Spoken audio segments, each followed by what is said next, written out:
আমি আদনান, বয়স ২১ বছর। কিছুদিন আগে আমি আমার অনার্স শেষ করি। আমার পরিবারে আমার মা অরিশা খান, আমার বাবা আফজাল খান, বাবার মা এবং মায়ের মা আমাদের সাথেই থাকতেন। আমার বাবা মায়ের বয়স এর মধ্যে অনেক ব্যবধান।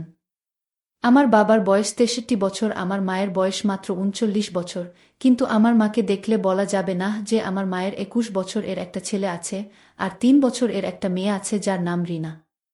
আমার মা দেখতে অনেক সুন্দর। গায়ের রং শ্যামলা, মায়ের মুখটা অনেক বেশি মায়াবী, পালতোলা নৌকার মতো মায়ের চোখ।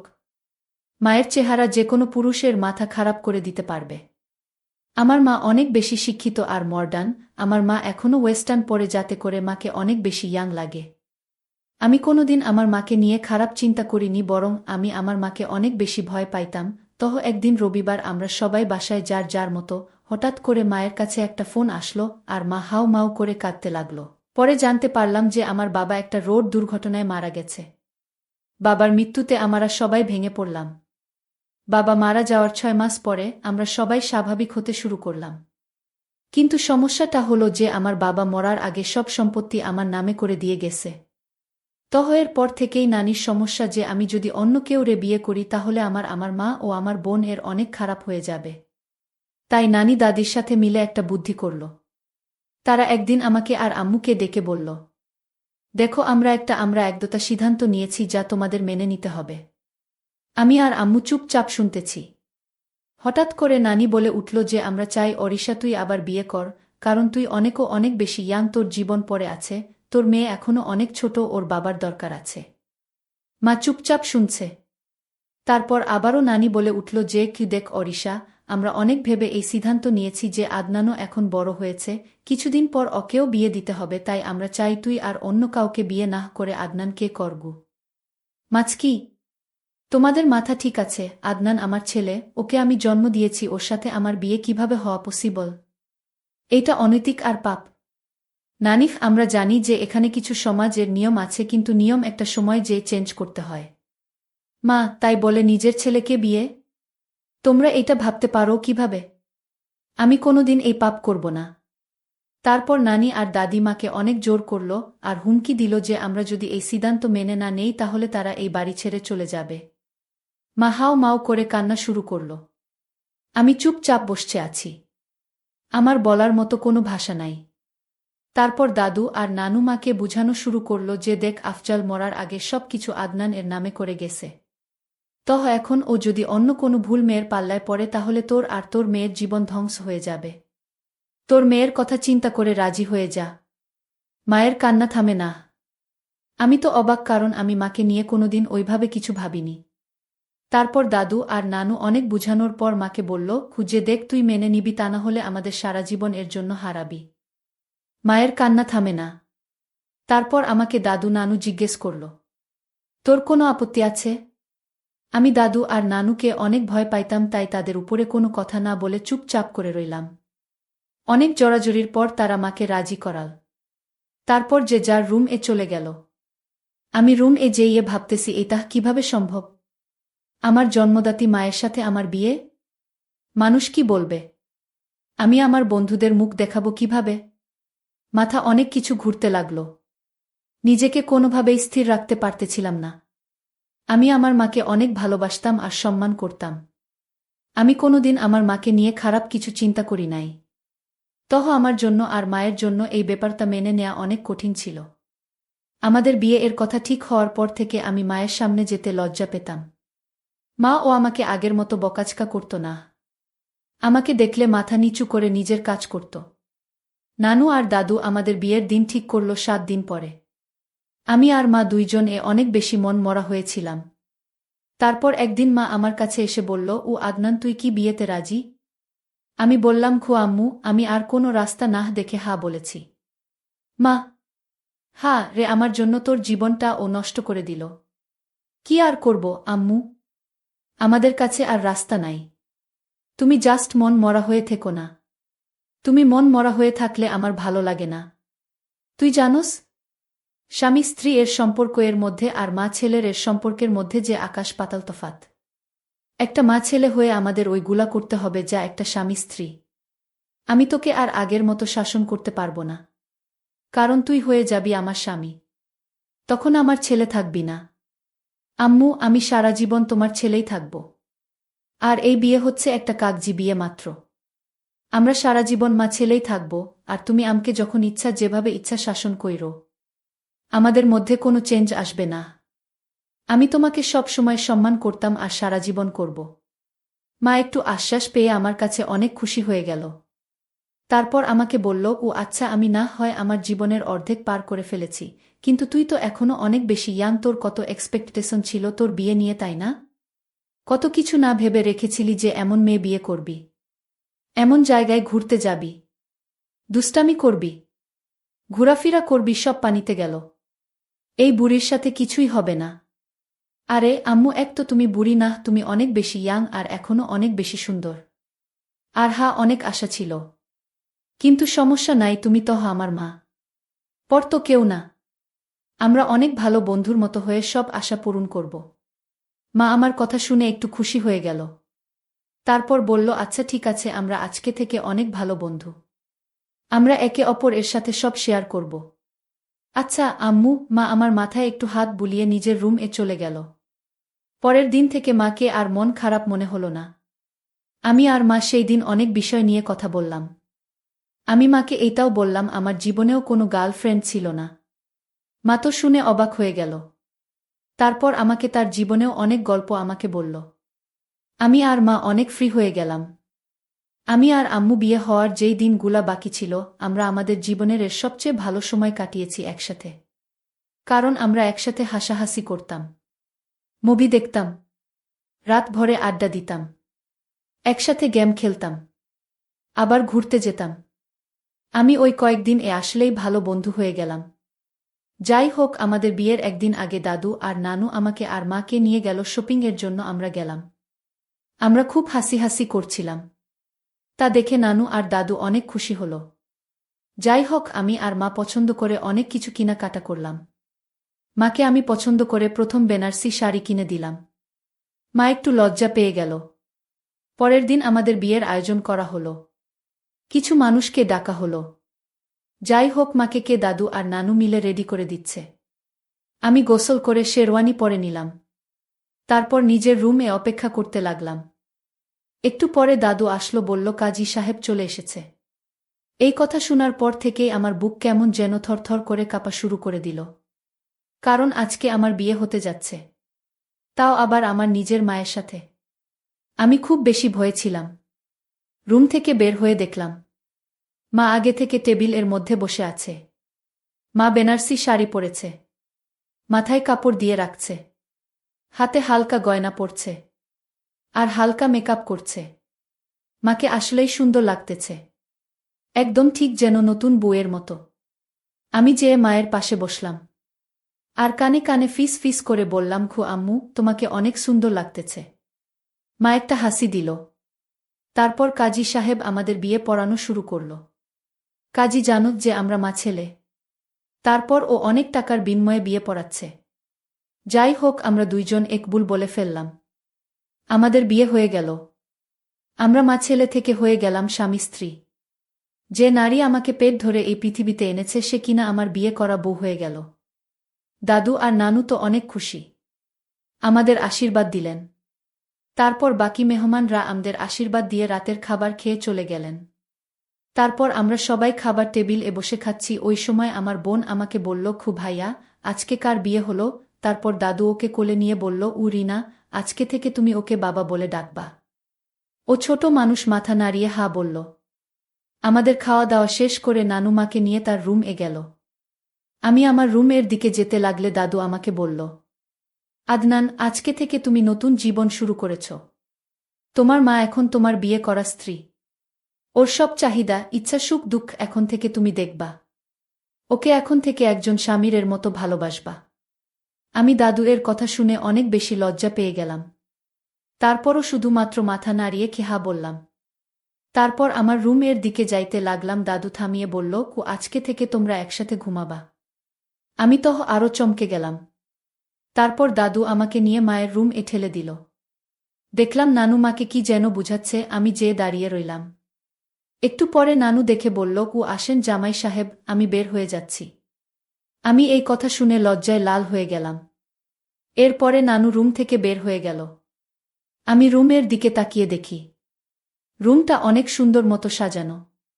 খাট ও ফুল দিয়ে অনেক সুন্দর করে সাজিয়েছে, কারণ তারা চায় আমি আমার মায়ের সাথে বাসর করি। যেই আমার ভাবতেই কেমন যেন ঘৃণা লাগছে। আমি চুপচাপ দাঁড়িয়ে রইলাম। মা আমাকে দেখে বলল, ও আসো, আদনান দাঁড়িয়ে আছো কেন? আমি মায়ের কথা শুনে যে খাটের মধ্যে বসলাম। তারপর মাকে বললাম, ও দেখছো মাম্নি তারা কি করেছে? রুমের অবস্থা। তাদের মাথায় আসলেই ঝামেলা আছে। আরে বইল না, আমাকে যে কত কিছু বলল, কিভাবে কি করতে হবে। তারা আসলেই ভাবছে যে আমরা মা ছেলে হয়ে এগুলা করব। হা, যত সব ফালতু। যাক, বাদ দাও। এখন থেকে আমাদের এক রুম-এ ঘুমাতে হবে। তোমার কি কোনো প্রবলেম হবে মাম্নি? না, প্রবলেম হবে কেন? তুমি তো ছোটবেলায় আমার সাথেই ঘুমাইতা।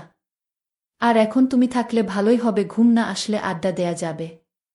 যাক, তাহলে ভালো। তো আজকে কেমন লাগলো মাম্নি? সত্যি বলতে না, আমার অনেক ভালোই লেগেছে। এত বছর পর মনে হচ্ছে আমি আবার কনে হয়েছি, বরূপ এসেছি। আমার কাছেই অভারও ভালোই লেগেছে। তোমার কাছে কেমন লেগেছে? আমার মধ্যে অনেক ভয় কাজ করেছে মাম্নি, যে আমাদের সম্পর্ক কিভাবে মিনিটের মধ্যে চেঞ্জ হয়ে গেল। আরে কই, আমরা তো আগে থেকেই ডিসিশন নিছিলাম যে আমরা অনেক ভালো বন্ধু হয়ে থাকব, এইসব আজাইরা জিনিসগুলা নিয়ে মন খারাপ করব না। হ্যাঁ, ঠিক বলেছ মাম্নি। যাক, আমি অনেক বেশি ক্লান্ত, আমি না হয় ঘুমিয়ে পড়ি। মা বলল, হ্যাঁ আমি অনেক বেশি ক্লান্ত। আমি ফ্রেশ হয়ে আসি, তারপর আমিও ঘুমিয়ে পড়ব। তুমি শুয়ে পড়ো। আমি আচ্ছা বলে খাটের একপাশে শুয়ে পড়লাম। একটু পরে মা এসে লাইট অফ করে দিল। মা, আমার তো বিয়ের বয়স পার হয়ে যাচ্ছে, তবু কেন আমাকে বিয়ে দিচ্ছ না? আমার কি এখন একা থাকার বয়স? আমার তো স্বামীর দরকার, আমার তো একটা ভবিষ্যৎ আছে। আমার মা তখন বলতো, তোকে আমি বিয়ে দিব না, কারণ তোকে বিয়ে দিলে সংসার চলবে কিভাবে। আমি মায়ের কথা শুনে খুব রাগান্বিত হতাম, কারণ নিজের মা হয়ে কেন আমাকে বিয়ে দিতে চাইত না। কিন্তু আমি এভাবে একা আর কতদিন থাকব? আমার তো রাতে ঘুম হয় না, সব সময় বিয়ে নিয়ে চিন্তায় থাকি। কি করব আমি? একদিন এক ভিখারি আমার বাড়িতে আসে, এসে ভিক্ষা চাইল। তারপর বলল, আমি 2 দিন ধরে কিছু খাই না, আমাকে কিছু খাবার দাও। আমি ভিখারিকে দয়া করে কিছু খাবার দিলাম। সে তখন আমার জন্য দোয়া করতে লাগল, আমি যেন একজন ভালো স্বামী পাই। খাবার শেষ করে ভিখারি বলল, মা, আজ আমার থাকার কোনো জায়গা নাই। বাহিরে আকাশের অবস্থা খুবই খারাপ। আজ রাত তোমার বাড়িতে আমাকে থাকতে দিবে। কিন্তু আমার বাড়িতে 2টা রুম ছাড়া অতিরিক্ত কোনো রুম নেই। এক রুমে আমার মা থাকেন, আর অন্য রুমে আমি থাকি। আমি ভিখারিকে বললাম, আমার রুম ছাড়া তো আর কোথাও থাকার জায়গা নেই। আমি একজন মেয়ে হয়ে কিভাবে তোমাকে ঘরে থাকতে দিতে পারি? ভিখারি বলল, আমি বৃষ্টি থামলেই চলে যাব। প্লিজ আজ রাতটুকু আমাকে থাকতে দাও। বাহিরে প্রচুর বৃষ্টি হচ্ছে। আমি কোনো উপায় না পেয়ে ভিখারিকে আমার ঘরে থাকতে দিয়েছিলাম।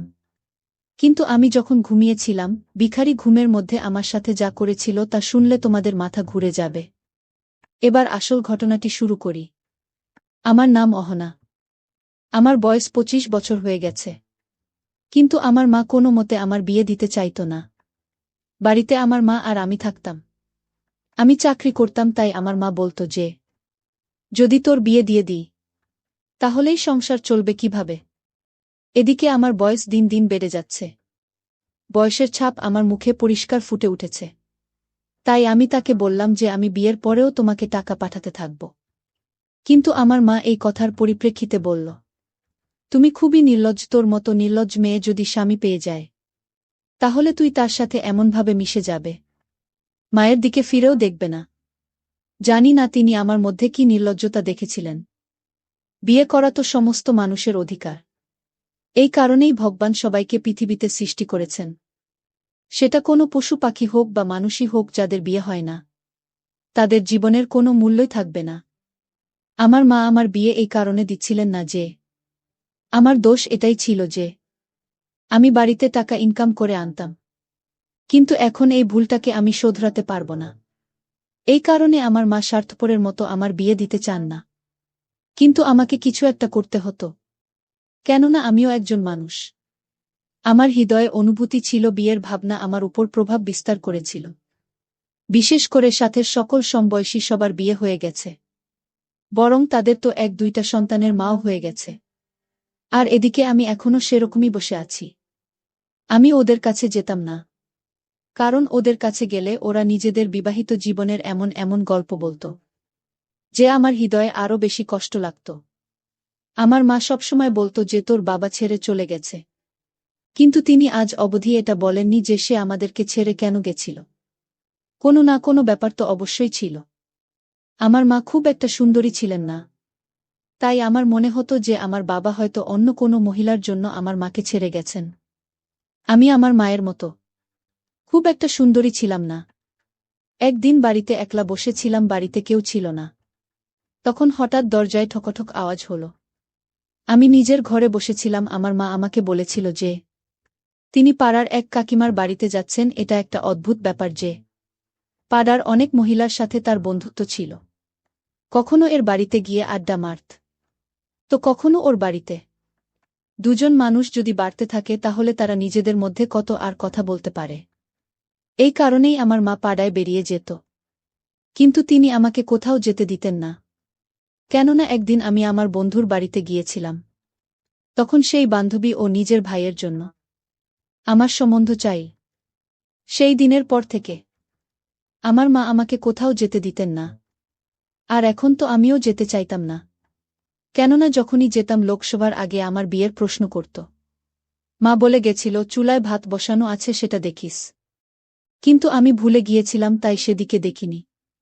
যখন দরজায় ঠকঠক আওয়াজ হলো, তখন দেখলাম যে ভাত উদলে উঠেছে। তাড়াতাড়ি করে ভাত নামাতে গেলে আমার হাত চলে যায় আর গরম পায়ের উপর পড়লে আমি সঙ্গে সঙ্গে চিৎকার করে উঠলাম।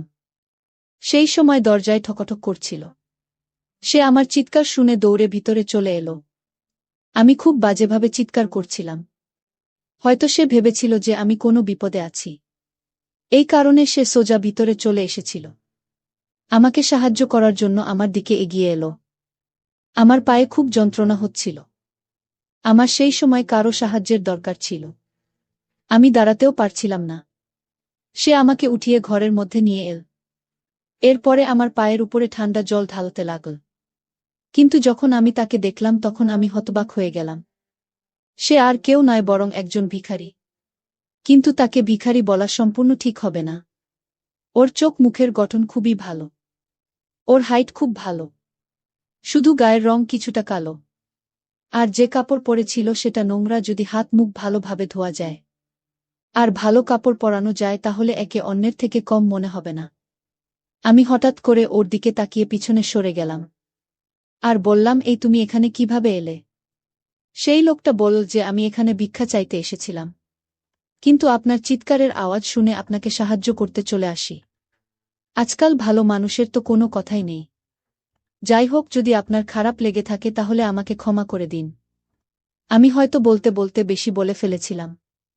যদিও সে আমার সাহায্য করছিল। যদি সে আমাকে সময়মতো না ওঠাতো তাহলে হয়তো আমি সেখানেই পড়ে থাকতাম। কেননা পা চলার কারণে আমি উঠতে পারছিলাম না। আমি তাকে বললাম আমি রেগে গিয়েছিলাম, আমাকে ক্ষমা করো। এরপর আমি তাকে জিজ্ঞেস করলাম, তুমি ভিক্ষা করে খাও? সে বলতে লাগলো 2 দিন থেকে কিছুই খাইনি। আমার খুব খিদে পেয়েছে।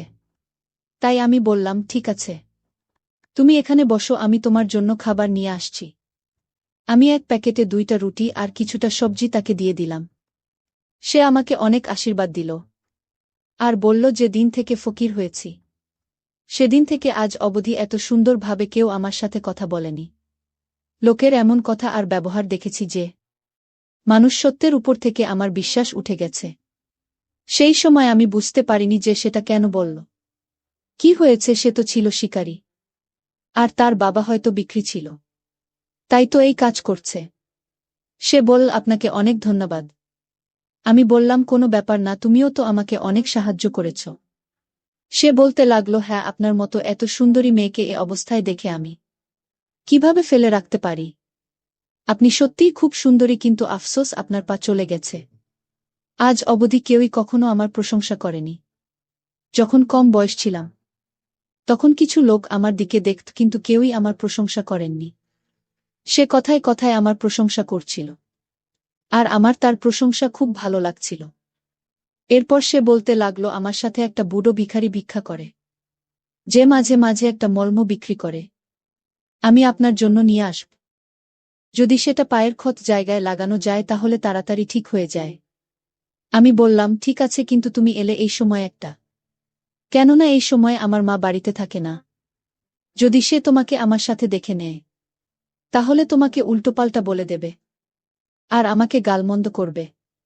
সে তার নাম রুদ্র বলল। এরপর সে আরও বলল, আপনি চিন্তা করবেন না, আমি আপনার জন্য সমস্যার কারণ হব না। এটা বলেই সে চলে গেল। তার কথাবার্তা শুনে তাকে একদমই ভিখারি মনে হচ্ছিল না। কত অনায়াসে সুন্দরভাবে কথা বলছিল। পরের দিনও সে সেই সময় এলো, আর আজকে আমার জন্য মলম নিয়ে এলো। সে বলল, আমি নিজেই আপনার জায়গায় মলম দিয়ে পায়ে মালিশ করে দিচ্ছি। এই ঔষধ লাগিয়ে মালিশ করলে পা ভালো হয়ে যাবে। জানি কেন এই রোগটা থেকে আমার খুবই নিজস্ব অনুভব হচ্ছিল। সে আমার কত খেয়াল রাখছিল। সে একজন ভিখারি লোকের কাছে ভিক্ষা চাইত। কিছু লোক দিত, কেউ দিত না। তাদেরকে মানুষ কুকুরের মতো অবজ্ঞা করে। কিন্তু এই লোকটা আমার জন্য দ্বিতীয়বার এলো, আর সঙ্গে ওষুধও নিয়ে এসেছে, আবার নিজে হাতে করে আমার পায়ের উপরে সেই ওষুধ লাগিয়ে দিচ্ছে। হয়তো প্রথমবার এভাবে কেউ আমার খেয়াল রাখছিল। আমার এই জিনিসটা নিয়ে কোনো অসুবিধা ছিল না। যে সে একজন ভিখারি তাতে কিছু যায় আসে না। মানুষের মনুষ্যত্ব সব। রুদ্রের সাথে আমার সামান্য কিছু কথাবার্তা হয়েছিল। আমি আজকে ওকে খাবার খাওয়ালাম, বরং আমি আমার ভাগের খাবার ওকে দিয়ে দিয়েছি। কিন্তু এই কথাটা ওকে বলিনি, এখনো প্রতিদিনই আমার বাড়িতে আসত, আর আমাদের মধ্যে বন্ধুত্ব হয়ে গেল। ছেলে আর মেয়ে কি বন্ধু হতে পারে না?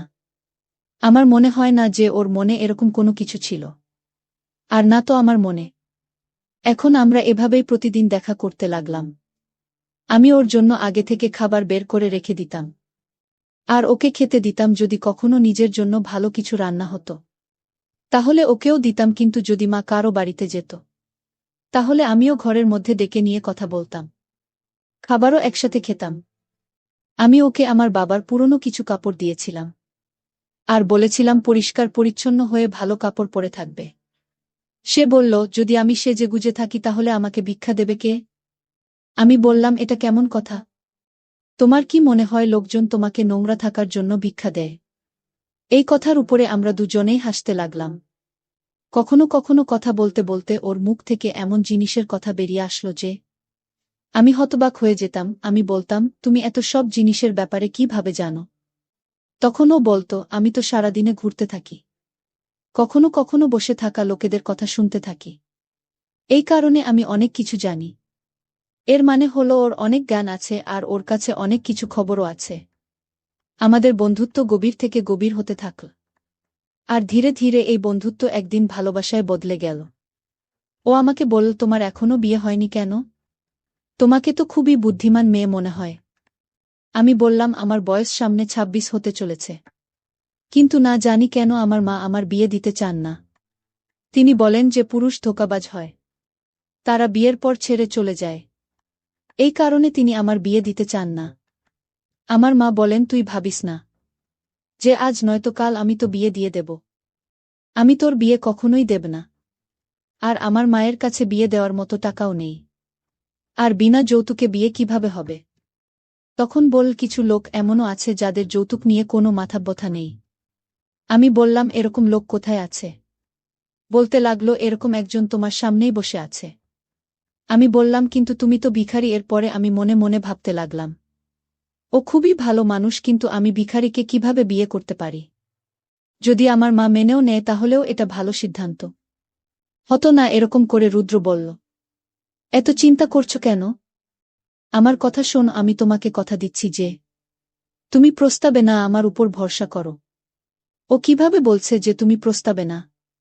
অবশ্যই আমাকে পস্তাতে হবে। ও একজন ভিখারি, সারা জীবন লোকের কাছে ভিক্ষা করে চলে। ও নিজের সংসার চালাতে পারবে না। আমি ওর কথার কোনো জবাব দেইনি।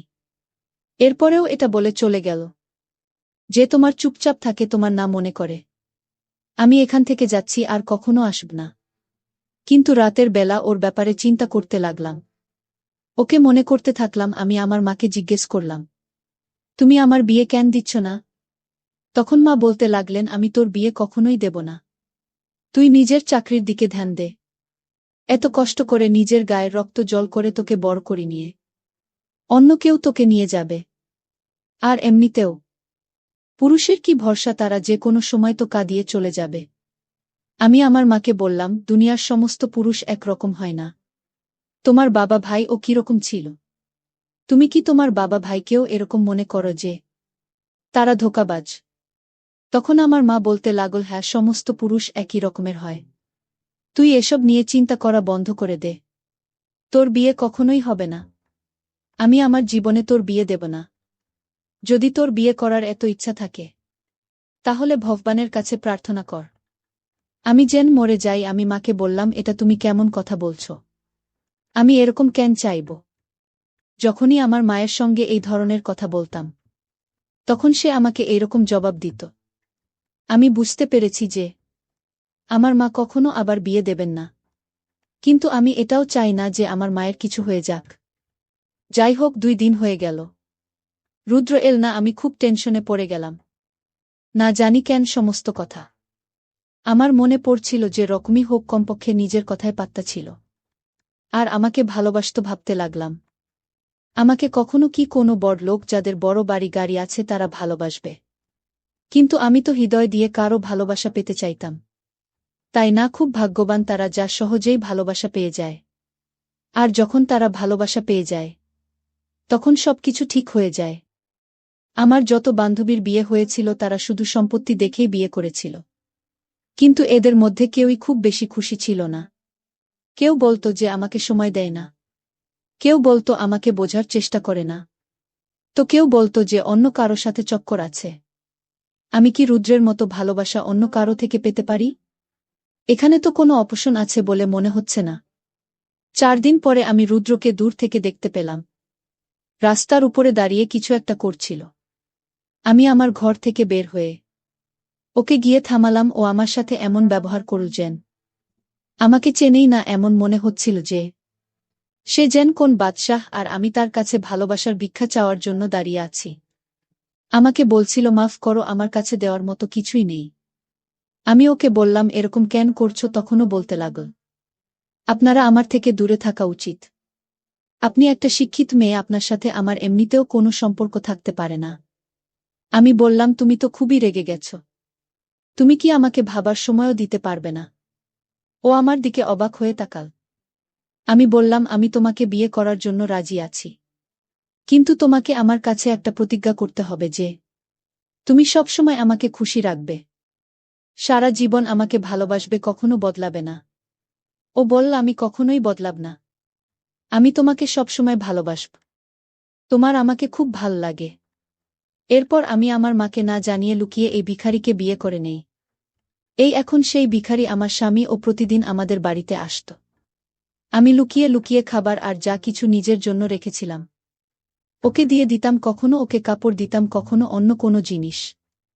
আমি ওকে কখনো কখনো কিছু টাকাও দিয়ে দিতাম। আমি বললাম যে আমি ইনকাম করে তোমাকে টাকা দেব, তুমি সেটা দিয়ে কোনো ব্যবসা শুরু করো। তারপর সে চায়ের ব্যবসা শুরু করল। আমার মাও এ বিয়ে মেনে নিয়েছিল।